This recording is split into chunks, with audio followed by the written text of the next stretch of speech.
In May 1945, a military sightseeing flight over the mysterious Shangri-La Valley ended in disaster when the Gremlin Special crashed deep in New Guinea's uncharted jungle. Of the 24 people on board, only 3 survived. But their ordeal was just beginning, leading to one of the most extraordinary rescue missions of World War II.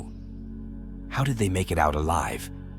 This is the astonishing survival story of the 1945 New Guinea Gremlin Special.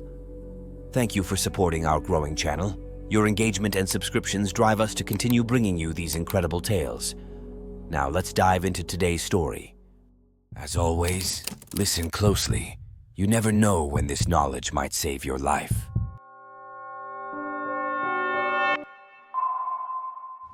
Chapter 1. Mission to Shangri-La. In the spring of 1945, as World War II was drawing to a close, the U.S. military stationed in Dutch New Guinea sought ways to boost the morale of their personnel. One of the more unusual activities was sightseeing flights over the untouched and mysterious Shangri-La Valley, also known as the Baliem Valley. This remote area, nestled deep in the mountains, had been recently discovered by Allied forces, and its lush green landscape, dotted with primitive villages, captured the imagination of the soldiers. On May 13, 1945, 24 men and women, including military personnel and members of the Women's Army Corps, boarded a C-47 aircraft nicknamed the Gremlin Special for one such morale-boosting flight.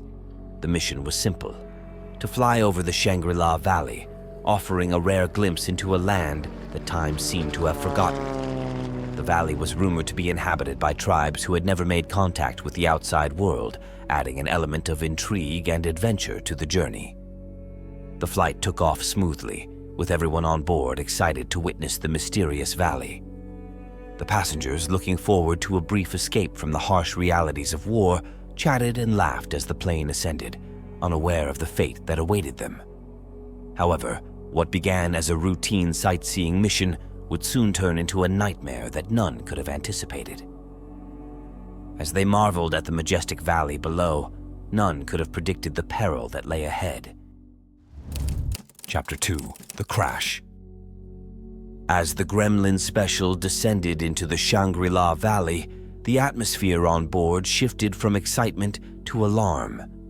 The once stable aircraft was suddenly caught in a violent downdraft, sending it spiraling out of control.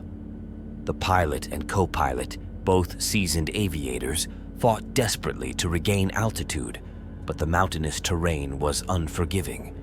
The valley, with its steep cliffs and dense jungle, offered no margin for error.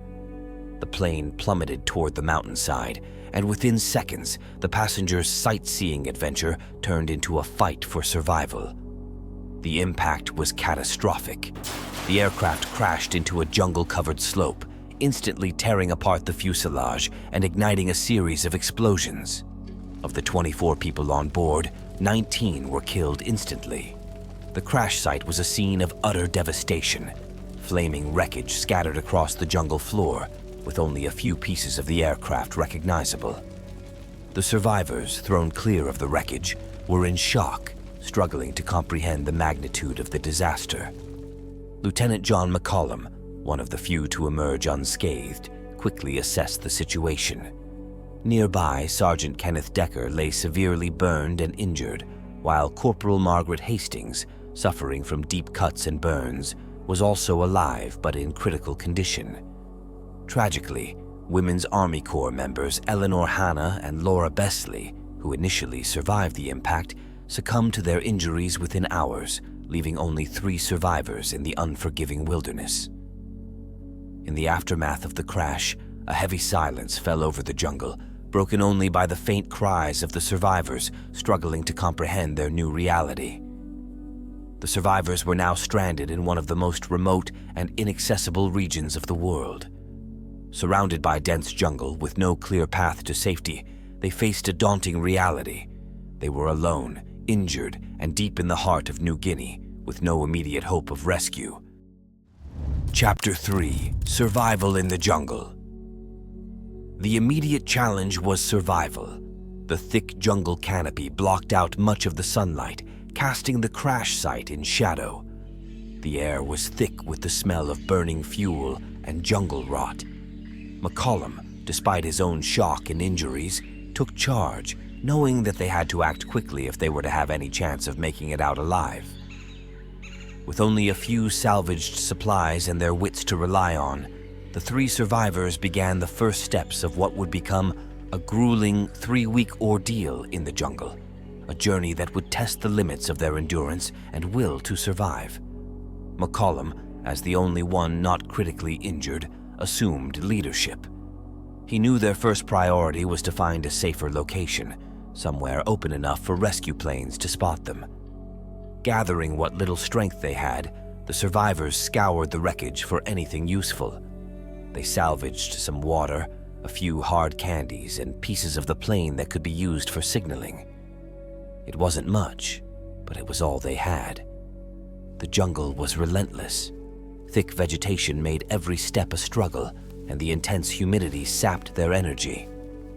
Decker and Hastings, both suffering from severe burns and injuries, moved slowly, each step a painful reminder of their precarious situation. Decker's burns were particularly severe, with the risk of infection growing by the hour. Hastings, despite her own injuries, remained resolute, determined not to give in to despair. For days, they trekked through the jungle, searching for a clearing where they could be more easily seen by rescue aircraft. The terrain was unforgiving. Jagged rocks, steep inclines, and thick underbrush slowed their progress to a crawl. At night, the jungle came alive with the sounds of insects and distant animal calls, adding to their sense of isolation. Food and water were in critically short supply. The survivors rationed what little they had, but it was clear that their situation was becoming increasingly desperate. McCollum, using every ounce of his military training, tried to find alternative sources of nourishment, resorting to eating plants and insects they found along the way. But with their injuries worsening, especially Decker's gangrene, the survivors knew they were racing against time. Then came a pivotal moment. The survivors stumbled upon a small clearing. It was far from ideal, but it was the best chance they had for rescue. Exhausted and weak, they used the wreckage to create makeshift signals, hoping that any passing planes would spot them. McCollum also fashioned a basic shelter from the remains of the aircraft, offering some protection from the elements. Despite their efforts, the jungle's grip seemed unyielding, and their hopes began to wane. Chapter 4: Strangers in the Wild. Their isolation was suddenly interrupted when they encountered the native tribes of the valley. The valley they had crashed into was home to the Dani people, a tribe that had lived in isolation for centuries, untouched by the outside world. For McCollum, Decker, and Hastings, their first encounter with the Dani was both terrifying and surreal. The tribesmen, adorned with traditional attire and armed with spears, approached cautiously, their expressions a mix of curiosity and wariness. McCollum, aware of the delicate situation, knew that the survivors' fate could hinge on this encounter. He acted quickly, offering the tribesmen the last of their hard candies, a small gesture that carried immense significance in this moment. The Dani, intrigued by the strange food and realizing that these outsiders posed no immediate threat, accepted the offering. This simple act of sharing established a fragile peace between the two groups. As the days passed, the Dani began to visit the survivors more frequently. Although there was a language barrier, both groups managed to communicate through gestures and expressions. The Dani provided the survivors with food in the form of sweet potatoes and other local produce, which, while different from anything they had eaten before, offered much-needed sustenance. The tribesmen also showed them how to use local plants for basic medicinal purposes, helping to alleviate some of their suffering. The presence of the Dani was a double-edged sword. On one hand, the survivors were no longer completely isolated, and the psychological boost from interacting with other humans was immeasurable. On the other hand, the Dani were limited in how much they could help. They lacked the medical knowledge to treat Decker and Hastings' worsening injuries, and their own survival in the harsh jungle was a daily struggle. As the days turned into weeks, the bond between the survivors and the Dani grew stronger. The Dani, fascinated by the survivors' strange clothing and belongings, became more open and friendly. McCollum and the others, in turn, learned to adapt to their new environment, using the knowledge they gained from the Dani to improve their chances of survival. Despite the growing connection, there was always an underlying tension, an awareness that this was a temporary alliance born of necessity. The survivors' physical conditions continued to deteriorate. Decker's burns were becoming infected, and Hastings struggled with severe pain and exhaustion. McCollum, though still relatively strong, was feeling the toll of constant stress and lack of proper nutrition. The Dani, seeing their new friends suffering, did what they could to help, but it was clear that the survivors needed more than what the jungle and the tribesmen could offer. Though their bond with the Dani had provided comfort, time was running out. Their signals had been sent, their presence known. Now it was up to the outside world to find them before it was too late. Chapter 5. Rescue from Above.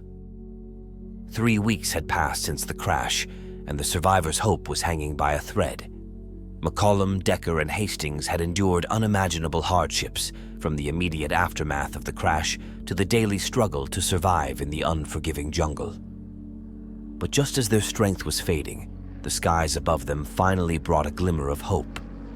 It began with the distant roar of aircraft engines. The survivors, now accustomed to the sounds of the jungle, immediately recognized the unfamiliar noise. They rushed to the clearing they had created with the help of the Dani and frantically waved makeshift flags and bright pieces of fabric to signal their location. The plane circled overhead, and for a moment the survivors' hearts sank as it seemed to be moving away. But then, to their immense relief, the plane began to descend, dropping supplies and a radio. The first contact with the outside world in weeks was an emotional moment for the survivors.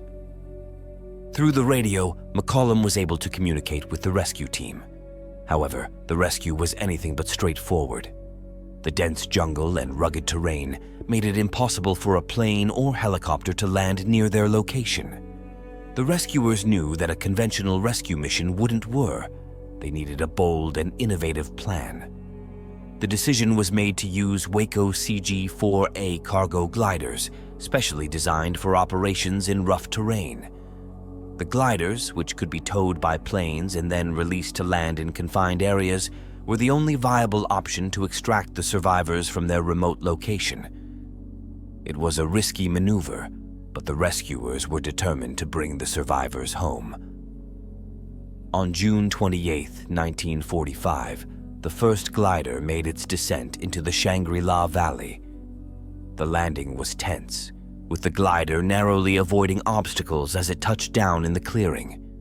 The Dani, who had never seen such machines before, watched in awe as the rescuers emerged. The paratroopers who accompanied the glider quickly began assessing the survivors' conditions and preparing them for extraction. McCollum, Decker, and Hastings were the first to be evacuated. Their journey out of the valley was fraught with danger, as the glider had to be snatched mid-air by a tow plane, a complex and hazardous procedure. But thanks to the skill of the pilots and the determination of the rescue team, all 3 survivors were safely pulled from the valley. The rescue operation required multiple trips, with the remaining paratroopers and equipment being extracted in subsequent flights. Each mission carried the same risks, but the determination to complete the rescue never wavered. By the end of the operation, all the survivors and rescuers were safely out of the valley, marking the end of one of the most extraordinary rescue missions of World War II. As they were flown back to civilization, the survivors reflected on their harrowing ordeal. They had faced the unimaginable, a plane crash, deadly injuries, the isolation of the jungle, and the uncertainty of survival. Yet, against all odds, they had made it through. Their story became a symbol of resilience and the human spirit's capacity to endure even the most extreme challenges. Upon their return, McCollum, Decker, and Hastings were hailed as heroes, their story capturing the imagination of a world weary from war. The Dani people, who had played a crucial role in their survival, were also recognized, bridging a gap between 2 vastly different cultures. The 1945 Gremlin Special Rescue remains one of the most remarkable survival stories of the 20th century, a testament to courage, ingenuity, and the unbreakable will to survive. We hope you found this survival story as captivating as we did. If you're fascinated by tales of survival against all odds, make sure to check out these 2 videos we've handpicked for you. Each one delves into more astonishing true stories of human endurance. Thanks for watching, and don't forget to like and subscribe. Until next time, stay curious and stay strong.